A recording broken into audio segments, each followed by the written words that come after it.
2.2 next question में बोला है two charge conducting spheres of radii A and B are connected to each other by a wire. बेटा दो ऐसे spherical conductor थे, एक की रेडियस ए थी और दूसरे की रेडियस बी थी। उनको हमने बेटा किसी वायर से कनेक्ट किया हुआ है।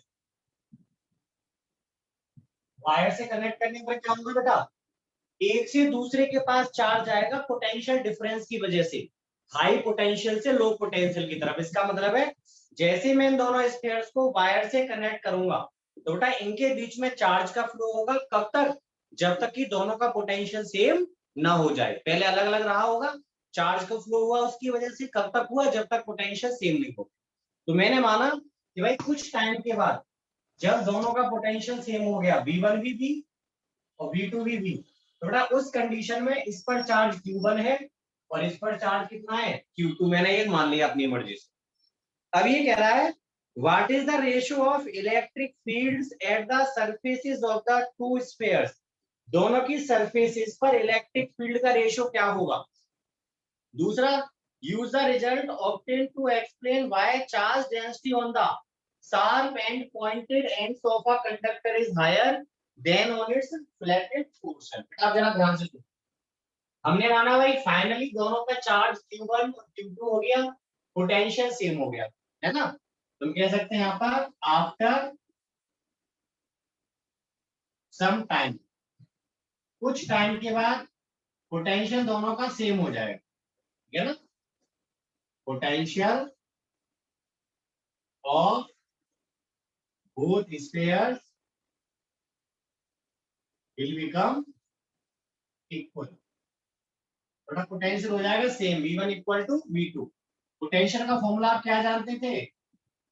K Q1 upon radius A। ऐसे यहाँ पे K charge Q2 radius B। थोड़ा K से K कट गया तो Q1 का और Q2 का रेशियो क्या आएगा? A upon B। हमसे पूछा था दोनों पर इलेक्ट्रिक फील्ड का रेशियो बताओ। मैं यहाँ पे इसमें बेटा 3 क्वेश्चन बना रहा हूँ, पहले नहीं मैंने करा रखा है। रेशियो ऑफ इलेक्ट्रिक फील्ड, तो इलेक्ट्रिक फील्ड का रेशियो क्या होगा? E1 upon E2। दो तरह से जानते होता है इलेक्ट्रिक फील्ड का रेशियो हम। एक होता है इलेक्ट्रिक फील्ड होता है voltage upon distance, V upon D के सेंस में। तो पहले का वोल्टेज क्या है? V अपॉन डिस्टेंस क्या होता है? यहाँ पे रेडियस यूज करेंगे, क्या है? A। दूसरे स्फीयर का पोटेंशियल V, रेडियस क्या है? B। तो V से V कट गया तो क्या निकल कर आ गया? B upon A। लेकिन मैं आपको एक और तरीके से बता रहा हूं इसे। और E1 अपॉन E2, बेटा क्या फॉर्मूला होता था इलेक्ट्रिक फील्ड का? K Q1 upon R square. बेटा R का काम यहाँ पे ऐसे हो रहा है, upon K Q2 upon B square. K से K कट गया, Q1 upon Q2 into math B square upon A square. तो बेटा Q1 अपॉन Q2 कितना है तुम्हारा? A upon B into B square upon A square. अभी क्या है? B upon. अब बेटा दो पार्ट में अपनी मर्जी से बना रहा हूं, अपने से ही, है ना। अगर हमसे पूछता कैपेसिटेंस का रेशियो बताओ C1 अपॉन C2, तो बेटा एक तरह से स्फेरिकल कैपेसिटर की तरह हो गया। तो क्या होगी capacitance? 4 pi epsilon not radius A, नीचे भी 4 pi epsilon not radius B। बेटा ये आ गया हमारा A अपॉन B। और देखो एक और तरीके से, आप जानते थे कैपेसिटेंस क्या होता था बेटा? C equal to Q upon B, charge upon potential. Charge कितना है पहले पर? Q1। पोटेंशियल बेटा दोनों का सेम हो गया था फाइनल। नीचे भी Q2 अपॉन B, B से भी कट गया, क्या आया? Q1 upon Q2। और Q1 अपॉन Q2 क्या था हमारा? A upon B। देखो सेम आ रहा है आंसर। तीसरा बेटा सरफेस चार्ज डेंसिटी होती थी ना, sigma upon sigma 1 upon sigma 2। तो सरफेस चार्ज डेंसिटी का रेशियो क्या होगा? बेटा सरफेस चार्ज डेंसिटी क्या होती है? Charge per unit area. तो पहले का चार्ज कितना है? Q1। इसमें एरिया क्या होगा? 4 पाई रेडियस का स्क्वायर।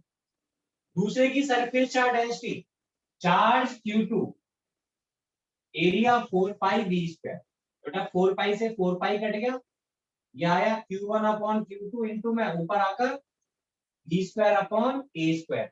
Q1 अपॉन Q2 हम बेटा पहले निकाल चुके हैं a upon b, a upon b into में b square upon a square. बेटा ये सॉल्व करने पर आया b अपॉन a। ठीक है, इस तरह से बेटा हम इलेक्ट्रिक फील्ड का, कैपेसिटेंस का और सरफेस चार्ज डेंसिटी का रेशियो फाइंड आउट कर सकते हैं। ठीक है,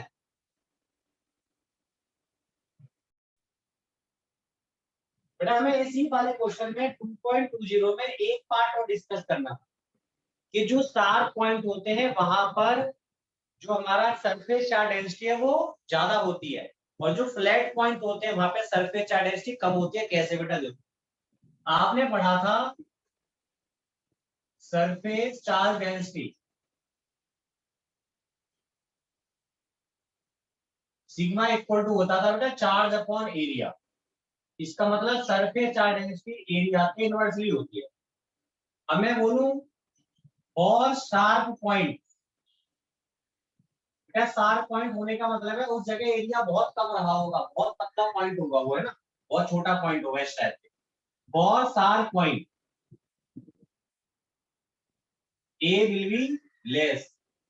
बेटा ए लेस होगा तो सिग्मा क्या होगा, मोर होगा, सिग्मा विल बी मोर। ऐसे ही और फ्लैट पॉइंट, फ्लैट पॉइंट होगा ए विल बी लार्ज, ए बेटा लार्ज है तो सिग्मा क्या होगा, less, sigma will be less. कैसे, दोबारा समझो, जैसे बेटा मैंने कुछ सरफेस बना दिया ऐसे, इस टाइप से कोई सरफेस है, आपको मैं बोलूं बताओ इसमें सबसे ज्यादा शार्प पॉइंट कहाँ दिख रहा है बेटा आपको, तो यहाँ सबसे ज्यादा शार्प है सरफेस। अगर यहाँ मैं स्फीयर बनाने की कोशिश करूं बेटा इस कर्वेचर के हिसाब से, तो इस कर्वेचर के हिसाब से बहुत छोटा स्फीयर बनेगा। तो देखो यहाँ पे एरिया क्या होगा बेटा, मिनिमम होगा, is minimum, this implies sigma is maximum. बेटा कहाँ पे आपको सबसे ज्यादा फ्लैट दिख रहा है पार्ट, तो देखो मुझे ये वाला पार्ट बेटा सबसे ज्यादा फ्लैट दिख रहा है।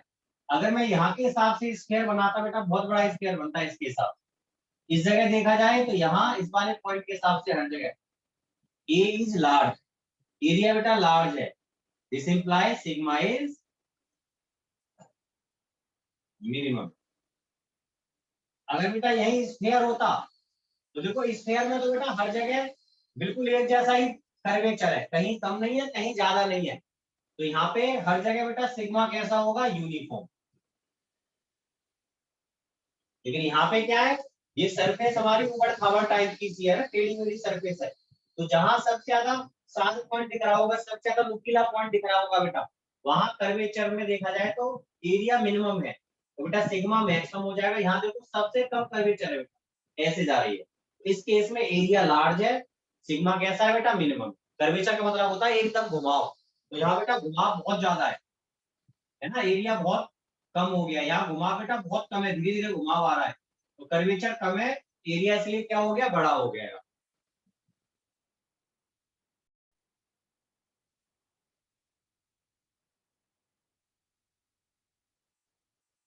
नोट में बेटा याद रखना, जैसे हमारे पास ये कोई स्फीयर है, इसकी सरफेस पर क्यू चार्ज है, रेडियस क्या बेटा इसकी आर है, तो मैं बोलूं बताओ इसकी सरफेस पर इलेक्ट्रिक फील्ड कितना है, बेटा इलेक्ट्रिक फील्ड का फॉर्मूला जानते थे ना, 1/4 pi epsilon naught Q upon R square.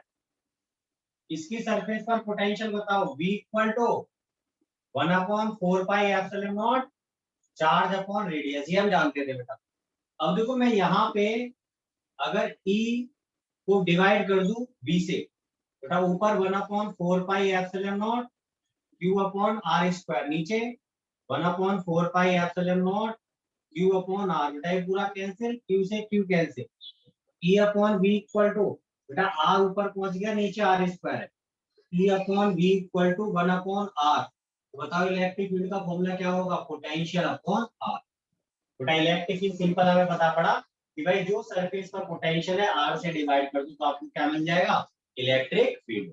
इसी कंसेप्ट को मैंने अभी लास्ट क्वेश्चन में यूज किया था, आप देख रहे थे बेटा कि भाई एक स्फीयर था जिसका पोटेंशियल V चार्ज Q1 था फाइनली, दूसरे का पोटेंशियल V और चार्ज Q2 था जब इसको हमने कनेक्ट किया था। रेडियस क्या क्या थी बेटा, इसकी A थी और इसकी B थी। मैंने आपको बताया था इलेक्ट्रिक फील्ड का रेशियो E1/A2, तो मैंने डायरेक्ट फॉर्मूला क्या बताया, पोटेंशियल का यूज किया मैंने। देखो यहाँ से V/R, ऐसे V/A अपॉन यहाँ V/B, बेटा ये क्या आया था डायरेक्ट हमारा V/A। यही कंसेप्ट मैंने यूज की थी अभी लास्ट क्वेश्चन। बेटा क्वेश्चन 2.21 देखिए, इसमें कहा है two charges -Q and +Q are located at point 0 0 -A and 0 0 +A। बेटा दो चार्ज है, -Q हमें दे रखा है चार्ज 0 0 -A पर,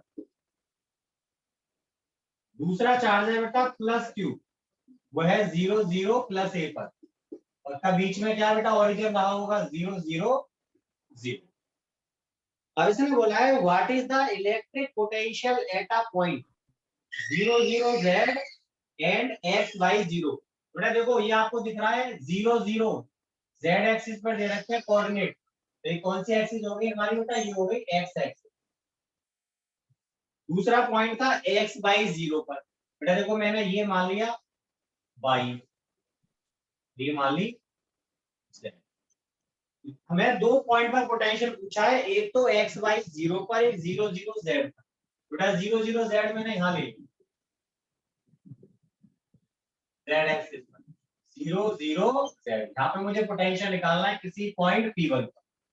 दूसरा बेटा है x/0 का मतलब क्या है, x/0 Z axis, Z coordinate बेटा 0 है वहां पर जो है, इसका मतलब यहाँ पे कहीं होगा Z एक्सिस 0 है, Z की वैल्यू यहाँ पर x/0, क्योंकि देखो ये खुद Z एक्सिस होगी हमारी, और आपको x/0 पॉइंट दिया था, तो x/0 पॉइंट कहाँ होगा, xy प्लेन पर, यहाँ पे कहीं होगा बेटा x/0। एक मुझे यहाँ पे पोटेंशियल पूछा था है ना।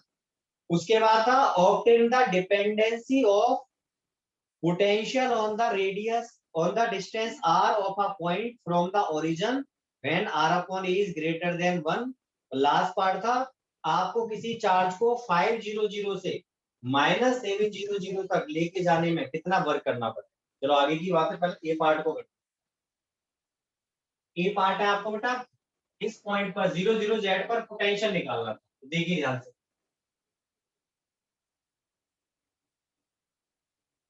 तो यहाँ अच्छा बेटा सॉरी एक्स एक्सिस रहेगा, एक्स एक्सिस ये एक्स है ये वाई, एक्स वाई प्लेन हमारा कहाँ हो जाएगा, तो कैसे होता है, मैं जेड तो ले रखा है ना बेटा, ये है हमारा एक्स वाई प्लेन, तो इसमें कहीं होगा वो पॉइंट, कौन सा एक्स वाई। ठीक है, अब बेटा जरा ध्यान से देखो, ये जो एक्स वाई प्लेन है ये कहाँ है बताना, ये जेड एक्सिस थी, मिड पॉइंट था बेटा, ये एक्स वाई प्लेन होगा, एक्स वाई प्लेन पर जेड क्या होता है 0, देखो ये रहा एक्स वाई प्लेन, यहाँ पे जेड 0 है, और ये साथ साथ बेटा कौन सा प्लेन होता है जो डाइपोल के मिड पॉइंट से परपेंडिकुलर हो, इक्वेटोरियल प्लेन भी होता है, जिसमें पोटेंशियल क्या होता है डायरेक्ट 0। बेटा इसकी तो मुझे मेहनत करनी नहीं है, तो मैं बोलूंगा as x/0 is at equatorial plane, जो कौन सा है यहाँ पर x plane of dipole, dipole के बेटा इक्वेटोरियल प्लेन पर है x/0। तो हम कह सकते हैं इस वाले पॉइंट पर बेटा पोटेंशियल डायरेक्ट 0, हमने डेरिवेशन कर रखा है पहले। ठीक है, दूसरा पॉइंट बेटा अब निकाला था मुझे पोटेंशियल 0 0 Z पर। अब बताओ मुझे 0 0 Z पर पोटेंशियल कौन कौन जनरेट कर रहा है, एक तो ये -Q और एक बेटा +Q, दोनों की वजह से पोटेंशियल ऐड कर देंगे। ये बेटा डाइपोल का सेंटर है, मैंने बताई थी डाइपोल में कभी भी डिस्टेंस लेते हैं वो डाइपोल के सेंटर से ली जाती है, तो डिस्टेंस O से ली जाएगी। ये वाली डिस्टेंस मान ली मैंने R, ये आपको बताया बेटा यहाँ से यहाँ तक की डिस्टेंस कितनी है, ये Z बोला है तो Z डिस्टेंस कर दो। ये बेटा 0 से A है कोऑर्डिनेट, A डिस्टेंस, इधर भी कितनी डिस्टेंस है, A डिस्टेंस। ये 0 0 जेड था, ओरिजिन से जेड डिस्टेंस, ये 0 0 ए है, ई डिस्टेंस, इधर भी बेटा 0 0 माइनस ए है तो डिस्टेंस इधर भी ए। अब मुझे बताओ आप, नाउ पोटेंशियल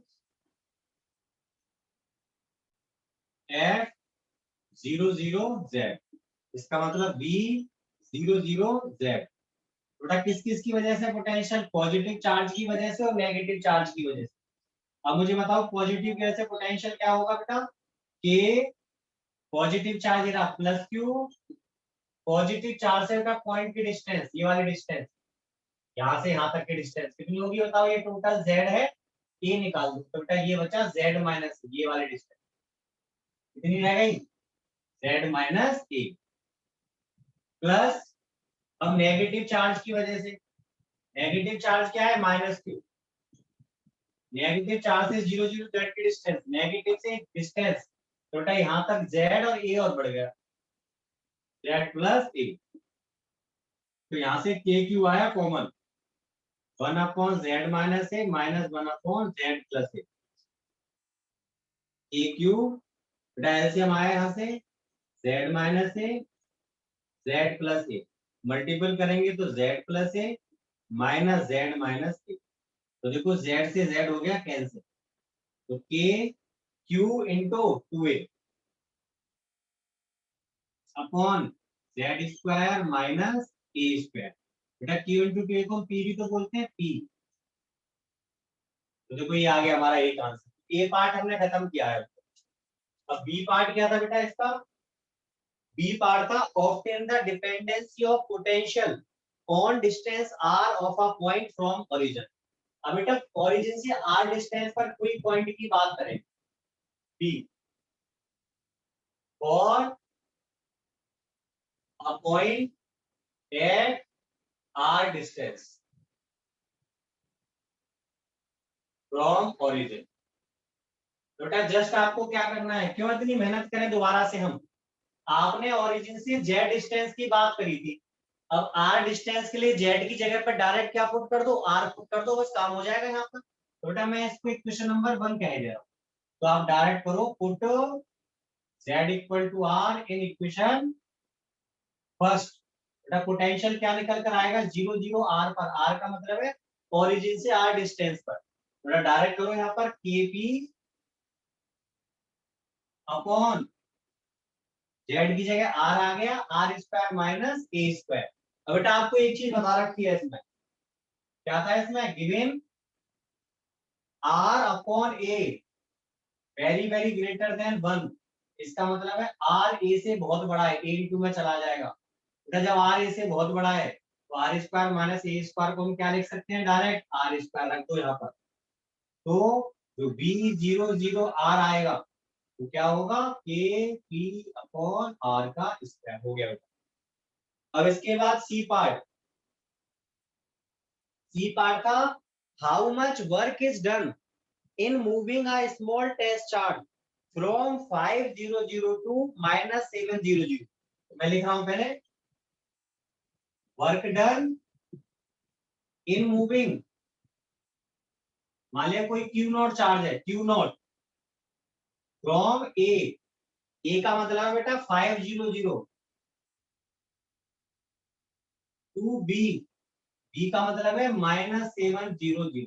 बेटा एक चीज हमेशा याद रखना, किसी भी डाइपोल की इक्वेटोरियल पोजीशन पर हमेशा इलेक्ट्रिक फील्ड 0 होता है, तो आपने देखा इसका इक्वेटोरियल प्लेन कौन है, X by plane, X by plane का सीधे सीधे मतलब है जेड कोऑर्डिनेट 0 हो जाए, समझ जाओ एक्स बाई प्लेन, देखो जेड कोऑर्डिनेट 0 था, मैंने तुरंत बोल दिया भाई X by plane, Z coordinate देखो 0 आ रहा है X by plane, Z coordinate है 0 है एक्स बाई प्लेन, तो बेटा जब ये एक्स बाई प्लेन है इक्वेटोरियल प्लेन है तो इन दोनों पॉइंट पर पोटेंशियल क्या हो गया, सेम, जब बेटा पोटेंशियल सेम तो वर्क कहां से होगा, वर्क कब करना पड़ता है, पोटेंशियल डिफरेंस की वजह से, यहाँ पोटेंशियल सेम है बट फिर भी मैं इसको सॉल्व करके दिखा रहा हूँ आपको, तो आपको वर्क निकालना है बेटा ए टू बी का, तो डब्ल्यू ए बी कैसे निकालते थे वर्क, इंफिनिटी से बाद वाले पॉइंट से इंफिनिटी से पहले वाले पॉइंट के वर्क को सब्ट्रैक्ट करते थे, होता इंफिनिटी से बी तक का वर्क कितना होगा, यूनिट चार्ज का वर्क होता था potential,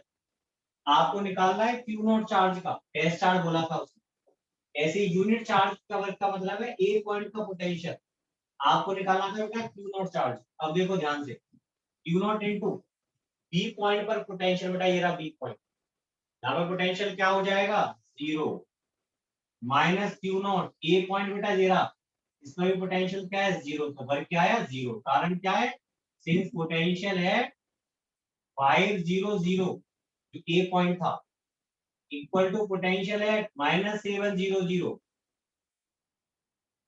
equal to zero. Zero क्यों है बेटा, सिंस ऑन इक्वेटोरियल प्लेन, क्योंकि बेटा ये किस प्लेन पर है, इक्वेटोरियल प्लेन पर है, इसलिए पोटेंशियल जीरो है यहाँ पे। बेटा एक बार इसका स्क्रीनशॉट लीजिए आप।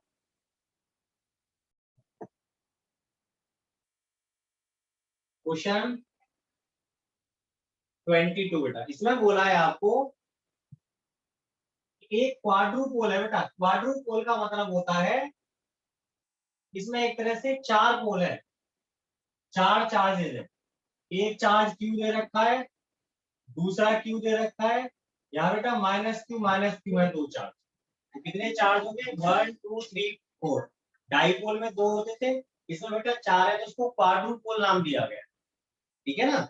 जिसने बताया it is a electric quadrupole. For a point on the axis of the quadrupole obtain the dependence of point on r, potential on r for r upon a greater than 1। यहाँ पे कोई point है p, यहां से distance इसने बता रखी है r, तो आपको p पॉइंट पर पोटेंशियल बताना है इस पूरे सिस्टम की वजह से।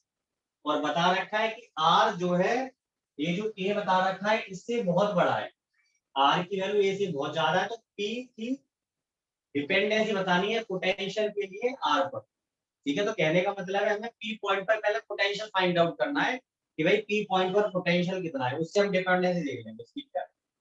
तो देखिए potential at point P, potential निकालिए, किसकी वजह से पोटेंशियल है बेटा, इस वाले चार्ज की वजह से, इन दोनों की वजह से और इसकी वजह से। तो मैं बोलूं बताओ इस वाले चार्ज से कितनी डिस्टेंस है, ये डिस्टेंस, तो ये डिस्टेंस होगी हमारी r माइनस ए। इससे तो आपको देखिए ये डिस्टेंस कितनी है, r है, तो यहाँ से डिस्टेंस कितनी हो जाएगी, यहाँ तक ए और आर, आर प्लस ए। तो देखिए ध्यान से, पहले बेटा इसकी वजह से potential 1/4 pi epsilon naught, charge कितना है क्यू, अपॉन डिस्टेंस, डिस्टेंस है बेटा आर प्लस ए। फिर इस टोटल की वजह से बेटा दोनों को मिलाएंगे तो -2 क्यू हो गया, ये इसकी वजह से निकालो, प्लस में 1/4 pi epsilon not, total charge मिलके -2 क्यू, अपॉन बेटा यहाँ से डिस्टेंस कितनी है आर, प्लस तीसरा ये प्लस क्यू की वजह से 1/4 pi epsilon naught Q upon distance R minus A. बेटा यहाँ पे आपको डायरेक्शन देखनी नहीं है क्योंकि स्केलर क्वांटिटी है, जैसा साइन है वैसे रख के चलो और सब की वजह से पोटेंशियल निकाल के ऐड कर दो। अब देखिए सब में जो कॉमन आ रहा है कॉमन निकाल दीजिए, सब में Q upon 4 pi epsilon not common, यहाँ से बचा 1/r प्लस ए, यहाँ से हो जाएगा -2/r plus 1/r minus A. बेटा एलसीएम लेके सॉल्व करो, पूरे कैल्शियम आ गया ये R plus A R minus A. और देखो यहाँ से आर प्लस ए कटेगा, क्या बचा R into R minus A, ऊपर लिख दो, एक साथ कर लेंगे solve, R into R minus A, minus R से आर कट गया, 2 into R plus A R minus, R minus A cut जाएगा, क्या बचेगा आर इंटू आर प्लस। अब मल्टीपल कर लीजिए, Q upon 4 pi epsilon naught, बेटा मल्टीपल करेंगे R square minus R A, 2 into ये हो जाएगा are square minus A square plus R square plus A square upon, यहाँ से आर बेटा अंदर मल्टीपल करेंगे तो क्या बन जाएगा आर स्क्वायर माइनस ए। अब देखो यहाँ पे जो कैंसिल हो रहा है कैंसिल कर देंगे, अब इसमें R square minus R A, R A, तो देखो आर ए से बेटा आर ए हो गया कैंसिल। अब क्या बचा आपके पास, ये देखिए डायरेक्ट समझ सको तो समझना। देखिए यहाँ से आर स्क्वायर है माइनस 2r², ठीक है, और ये प्लस का are square 2r² minus 2r² से कट गया, क्या बचा अंदर मल्टीपल करेंगे तो प्लस के 2a² बचे upon are into r² minus a²। अब बाद में आपको बोला था कि आर ए से बहुत बड़ा है,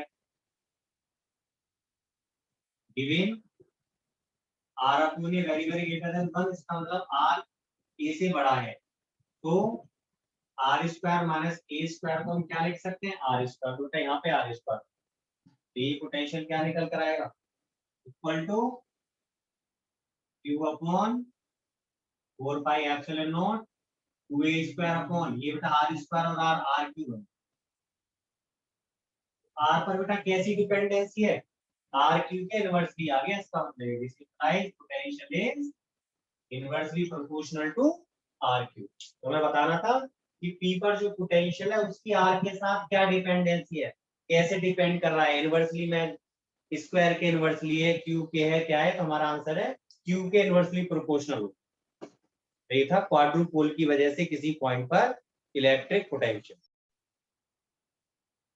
मेरा क्वेश्चन 23 है, देखो इसमें क्या बोला है, इसमें है an electrician requires a capacitance of 2 microfarad, बेटा उसको 2 माइक्रोफैराड की कैपेसिटेंस रिक्वायर्ड है कैपेसिटर के लिए in a circuit across a potential difference of 1 kilo volt. वो क्या चाह रहा है कि भाई ऐसे उसे 2 माइक्रोफैराड कैपेसिटेंस मिले उसे, और उसे उसको किसके अक्रॉस लगाना है 1 किलो वोल्ट की बैटरी के अक्रॉस, ये उसके लिए बेटा रिक्वायर्ड था। लेकिन उसके पास दिक्कत क्या रही कि 2 माइक्रोफैराड का कैपेसिटर नहीं था, उसके पास से बेटा कैपेसिटर 1 माइक्रोफैराड की, ठीक है, और वो भी कैसे थे कि उसमें हम 1 किलो वोल्ट नहीं लगा सकते थे, मैक्सिमम 400 वोल्ट लगा सकते थे, उससे ज्यादा वोल्टेज दिया तो बेटा वो खराब हो जाता है। जैसे मैं आपसे बोलूं कि भाई इसको हम मैक्सिमम 1 किलो वोल्ट दे सकते हैं, इससे ऊपर अगर इसको वोल्टेज दिया तो बेटा ये बेकार हो जाएगा, इसके अंदर की जो डाइलेक्ट्रिक नेचर है, डाइलेक्ट्रिक अपना काम करना बंद कर देगा। तो ऐसे बेटा इसको रिक्वायर्ड होगा 2 माइक्रोफैराड का 1 किलो वोल्ट के अक्रॉस लगाने के लिए, बट इसके पास जो अवेलेबल है वो कौन से, केवल 1 माइक्रोफैराड के अवेलेबल है कैपेसिटर्स, बहुत सारे हैं, ठीक है। तो आपसे पूछा है कम से कम कितने कैपेसिटर उसे 1 माइक्रोफैराड के रिक्वायर्ड है जिससे वो 2 माइक्रोफैराड का कैपेसिटर बना सके। बस उनके पास बेटा बस यही कंडीशन है, मैक्सिमम हम कितना वोल्टेज दे सकते हैं 400 वोल्ट, ये तो रिक्वायर्ड था, मैं लिख दे रहा हूं यहाँ पर technician required 2 microfarad capacitor across 1 kilo volt, ठीक है, but he has a number of capacitors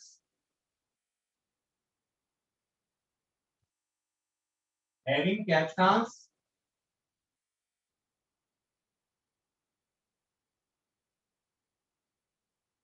और V maximum equal to 400 volt, हर एक 1 माइक्रोफैराड का था 400 वोल्ट हम उसको मैक्सिमम दे सकते हैं। तो अब बताओ हम कैसे अरेंज कर पाएंगे, तो हमने सीरीज पैरेलल कॉम्बिनेशन पढ़ा था, तो अपने उसी कॉम्बिनेशन करके देखते हैं। तो मैंने माना कि भाई हम ऐसे रो वाइज लगा रहे हैं कैपेसिटर, मान लिया एक रो में कितने कैपेसिटर हैं, ऐसे बेटा एम कैपेसिटर है, एम कैपेसिटर इन 1 रो, ऐसी बेटा मैंने लगा ली एन रोज, बीच में बहुत सारे कैपेसिटर लग रहे होंगे, ऐसे बेटा कितनी रोज है ऐसी इस टाइप से एन रोज ली है, एक रो में एम कैपेसिटर है और कितनी रो है ऐसी एन, तो बताओ टोटल कैपेसिटर कितने हो जाएंगे एम इंटू एन हो जाएंगे ऐसे।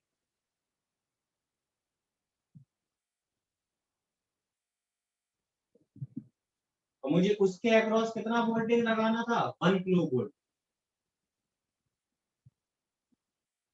मुझे पूरा बेटा कितना बनाना था, इस तरह से अरेंज करके मुझे 2 माइक्रोफैराड बनाना था। अपना काम जो था वो 2 माइक्रोफैराड का कैपेसिटर बनाना था, जिसको कि हम 1 किलो वोल्ट के अक्रॉस लगा सकते। तो मैंने माना भाई एम कैपेसिटर लगाएंगे हर एक रो में, और ऐसे हम कितनी रो लगा रहे हैं, एन। तो बताओ टोटल कैपेसिटर कितने होंगे इसके हिसाब से, एम इंटू एन।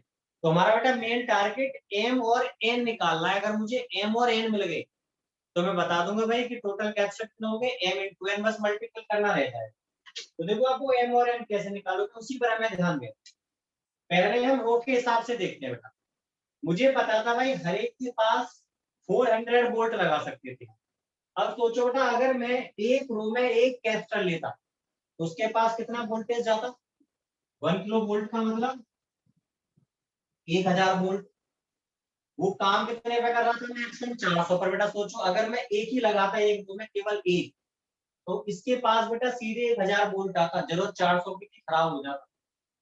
चलो मैं दो लगा देता बेटा, टोटल 1000 था, दो में कितना कितना बढ़ जाता, 500 बढ़ जाता, तो भी खराब हो जाता भाई। मैक्सिमम कितना है, 400।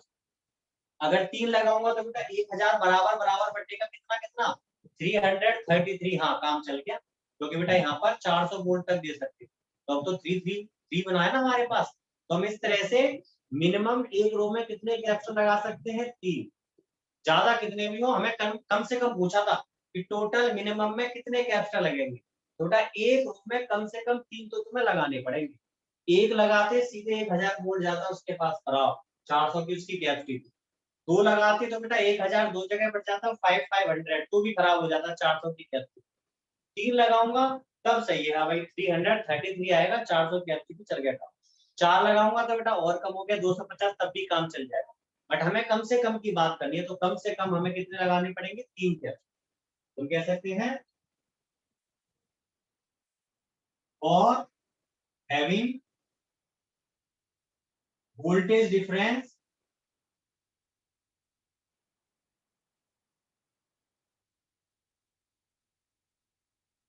लेस देन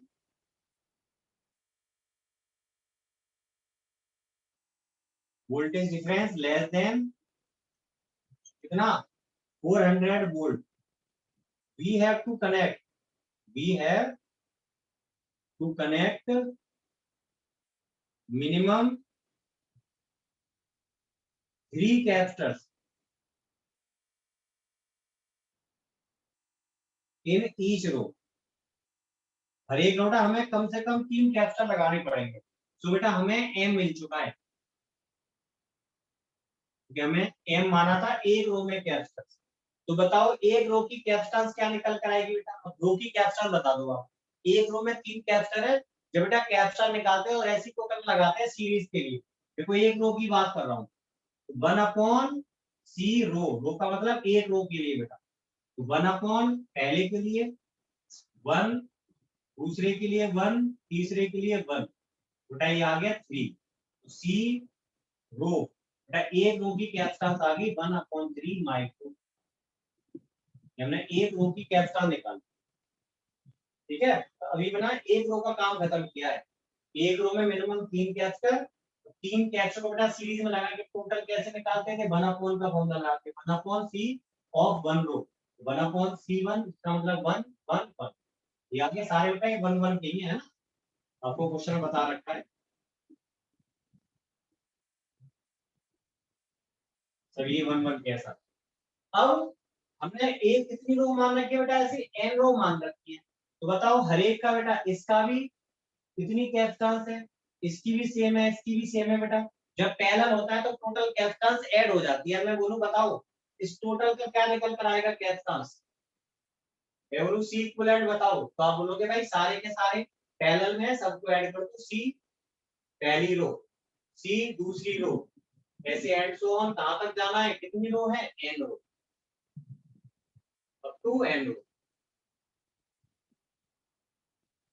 तो यहां से निकल कर आया C equivalent equal to N times of C of 1 row. तो सी इक्विवेलेंट कितना रिक्वायर्ड था हमारे लिए, 2 माइक्रोफैराड। 2 लिख दो, एन इंटू सी ऑफ 1 रो कितना था बेटा, 1/3, एन की वैल्यू आ गई हमारी 6। तो टोटल कैपेसिटर कितने हुए? टोटल कैपेसिटर रिक्वायर्ड वो हुए m इंटू एन। m की वैल्यू हमारी मिनिमम कितनी थी? 3। n की वैल्यू क्या आई है? 6। 18 कैपेसिटर चाहिए कम से कम, इससे कम पे काम नहीं चलेगा, ज्यादा हो तो भी काम चल जाएगा, लेकिन मिनिमम इतने तो चाहिए हमें। Question 2.24, what is the area of the plates of 2 farad parallel plate capacitor?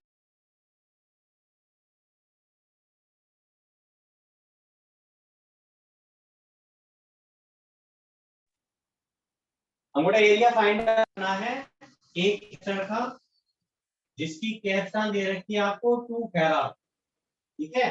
Giving that the plate separation is, बेटा जो प्लेट सेपरेशन है इसको हम डी बोलते हैं, वो हमें गिवन है 0.5 सेंटीमीटर, ठीक है। तो आपको ये फाइंड आउट करना है। सॉल्व करते हैं इसे, तो आप देखो सिंपल जानते हैं फॉर्मूला भाई, C equal to epsilon naught A upon D. K की वैल्यू आ जाएगी C into D upon epsilon naught, जो भी आएगा अपना सॉल्व कर लेना, एरिया मिल जाएगा, है ना। इसके बाद बेटा नेक्स्ट क्वेश्चन 2.25 हम पहले ही कर चुके हैं। अब इसके बाद है 2.26 क्वेश्चन। इस क्वेश्चन में था the plate of a parallel plate capacitor has an area 90 centimeter square। 90 centimetre square बेटा एरिया दिया है, तो 90 इंटू 10 पावर माइनस के 4 मीटर स्क्वायर। बेटा यहाँ भी ध्यान रखना, सेंटीमीटर को कन्वर्ट कर लेना, 0.5 इंटू 10 पावर माइनस मीटर। इसके बाद आगे का है each are separated by, each plate are separated by 2.5 mm। बेटा सेपरेशन दिया है 2.5 mm, 2.5 into 10 power minus 3 meter। The capacitor is charged by connecting it to 400 volt supply। मतलब वोल्टेज यहाँ पे हमने दे रखा है 400 वोल्ट। अब आपसे बोला है how much electrostatic energy is stored in the capacitor. Capacitor में कितनी इलेक्ट्रोस्टैटिक एनर्जी बेटा स्टोर होगी? तो बेटा सबसे पहले आप क्या निकालो? सी निकालो। सी होगा epsilon naught A upon D. कोई डायरेक्टिव वगैरह इसने फिल किया नहीं है। Epsilon not 8.85 into 10 power minus 12, area given है 90 into 10 power minus 4 upon D 2.5 into 10 power minus 3। Solve करने के बाद जितनी भी कैपेसिटेंस आए इतने माइक्रो फैराड है जो भी आएगा सॉल्व करना है इसे। फिर आपसे पूछा था इलेक्ट्रोस्टैटिक एनर्जी बताओ। ए पार्ट में आपको फॉर्मूला लगाना simple, U equal to half C V square. C आप यहां से निकाल चुके होंगे, वोल्टेज आपको क्या बता रहे। दूसरे पार्ट में बोला था view this energy as stored in electrostatic field between the plates and obtain the energy per unit volume, hence arrive at a relation between U and magnitude of electric field E between the plates। बेटा आपको energy per unit volume निकालना, energy per unit volume,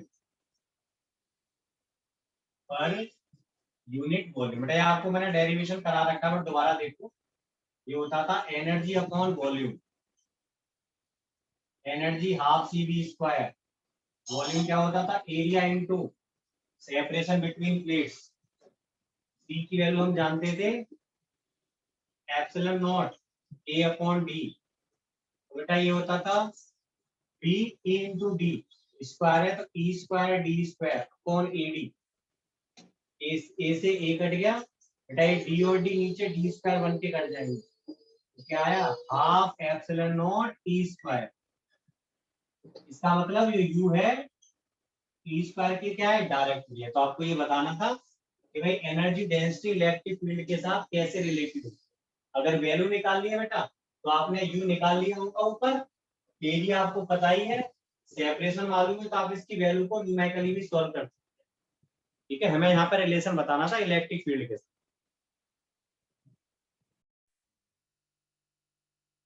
next question 2.28। देखो इस question में क्या बोला है, show that the force on each plate of a parallel plate capacitor has a magnitude equal to 1 upon 2 QE, where Q is the charge on the capacitor and is the magnitude of electric field between the plates. बेटा ये दो plate होती हैं, एक पर plus Q charge है, एक पर चार्ज है माइनस क्यू। ये बताओ हम इलेक्ट्रिक फील्ड कैसे निकालते थे बेटा? पॉजिटिव प्लेट से दूर इधर, नेगेटिव प्लेट की तरफ, इसी की तरफ जाएगा। दोनों की डायरेक्शन बेटा सेम होती थी। तो टोटल इलेक्ट्रिक फील्ड इसने ई बता रखा है। बेटा ई कितना होगा? इन दोनों का सम होता था, सेम डायरेक्शन है, ई प्लस प्लस ई माइनस। बेटा दोनों का मैग्नीट्यूड सेम होगा, तो इसका मतलब जो ई प्लस और ई माइनस है इलेक्ट्रिक फील्ड का जस्ट हाफ होगा। मैं लिखे दे रहा हूँ, ई प्लस और ई माइनस इक्वल टू, बेटा कितनी वैल्यू आती थी इलेक्ट्रिक फील्ड की आपको याद है? सिग्मा अपॉन 2 एप्सिलॉन नॉट, ये आती थी बेटा वैल्यू, है ना। इसको मैं कुछ देर के लिए, इसको आप ई नॉट कह दो, मैंने इसको ई मान लिया कुछ देर। E plus E minus equal to sigma upon 2 epsilon naught. देखो दोनों का चार्ज सेम है, दोनों का एरिया भी सेम है, तो दोनों के लिए जो सरफेस चार्ज डेंसिटी है सिग्मा बेटा सेम है। तो पहली प्लेट की वजह से और दूसरी प्लेट की वजह से इलेक्ट्रिक फील्ड का मैग्नीट्यूड बेटा सेम आएगा, जिसको मैंने ई मान लिया। अब आप जानते थे कि भाई प्लेट्स के बीच में टोटल फील्ड क्या आएगा? ई नॉट। इसने बेटा सॉरी इसको ई बता रखा है ऑलरेडी, इसको आप ई डैश मान लो, ई डैश। बेटा यहाँ से ई निकल कर आया, E plus plus E minus equal to पहला भी ई डैश, दूसरा भी ई डैश। बेटा ई डैश की वैल्यू आ जाएगी ई का हाफ। देयरफॉर हम कह सकते हैं चाहे हमारी प्लस प्लेट हो चाहे माइनस प्लेट हो, दोनों पर इलेक्ट्रिक फील्ड क्या होगा? टोटल का हाफ। वैसे हमें पता है कि भाई इन दोनों से मिलकर ही टोटल फील्ड अंदर ई आया है, तो इन दोनों की वैल्यू क्या होगी? ई का हाफ। क्वेश्चन में बता रखा था कि प्लेट्स के बीच में इलेक्ट्रिक फील्ड ई है, प्लेट्स पे चार्ज क्यू है। तो हमें बताना था एक प्लेट पर दूसरे की वजह से, दूसरे पर पहले की वजह से कितना इलेक्ट्रिक फोर्स लगेगा, ये हमारा टारगेट। तो मैंने बस आपको इतना समझाया है कि ई प्लस और ई माइनस इस ई का हाफ होगा। मैंने थोड़ा सा घुमा के बता दिया, ठीक है बेटा। अब इसके बाद तो देखो आसान है, मैं बोलूं फोर्स ऑन वन प्लेट, मैं सेकंड प्लेट बोल दे रहा हूं, चलो second plate due to first plate. बेटा कितना होगा फोर्स? फोर्स का फॉर्मूला होता था charge into electric field. Charge कितना बेटा? मैग्नीट्यूड में Q. Electric field first plate का मतलब है पॉजिटिव प्लेट की वजह से, E due to positive plate. Q into कितना था बेटा electric field? E by two. इसको लिख सकते हैं 1/2 क्यू ई। ये प्रूव करना था भाई इतना फोर्स होगा एक प्लेट पर दूसरी प्लेट पर, ठीक है बेटा। तो यहाँ पे आपसे पूछा था कि इस फोर्स में 1/2 का मतलब क्या है? इस फोर्स में 1/2 क्यों आ रहा है बेटा? तो इस फोर्स में 1/2 आने का कारण ये है कि दोनों की वजह से इलेक्ट्रिक फील्ड का हाफ हाफ कंट्रीब्यूशन है, इसलिए इलेक्ट्रिक फील्ड हाफ हो गया था, इसलिए बेटा 1/2 आएगा। तो इसमें 1/2 के बारे में भी पूछा, 1/2 is due to the equal contribution of each plate in electric, दोनों की वजह से इलेक्ट्रिक फील्ड के इक्वल कंट्रीब्यूशन की वजह से यहाँ पे 1/2 आया।